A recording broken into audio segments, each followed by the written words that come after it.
నాగర్ కర్నూలు జిల్లాలోని బిజినపల్లి మండలం పాలెం గ్రామం బీఆర్ఎస్ పార్టీ సీనియర్ నాయకులు బిజినపల్లి మండల మాజీ ఎంపీపీ శ్రీనివాస్ గౌడ్ గత 2 రోజుల క్రితం రోడ్డు ప్రమాదంలో స్వల్పంగా గాయపడి ఇంట్లో విశ్రాంతి తీసుకుంటున్నారు. మాజీ ఎమ్మెల్యే మర్రి జనార్దన్ రెడ్డి వారి ఇంటికి వెళ్లి శ్రీనివాస్ గౌడ్ ని పరామర్శించి వారి ఆరోగ్య పరిస్థితిని అడిగి తెలుసుకున్నారు. బిజినపల్లి మండలంలోని వెల్గొండ గ్రామంలో బీఆర్ఎస్ పార్టీ నాయకులు మాజీ పీఏసీఎస్ డైరెక్టర్ రామ్ రెడ్డి తండ్రి కూడా గత 2 రోజుల క్రితం అనారోగ్యంతో మృతి చెందగా వారి ఇంటికి వెళ్లి రామ్ రెడ్డిని వారి కుటుంబ సభ్యులను పరామర్శించి మనోధైర్యం తెలిపారు. ఈ కార్యక్రమంలో వారి వెంట పలువురు బీఆర్ఎస్ పార్టీ నాయకులు, కార్యకర్తలు తదితరులు పాల్గొన్నారు.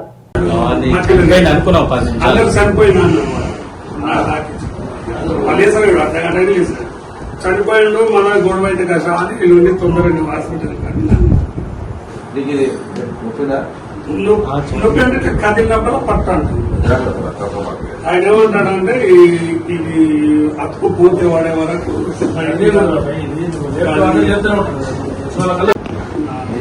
ఒకసారి సెట్ కాకపోతే కాదు, ఒకసారి సెట్ కాకపోతే కాదు.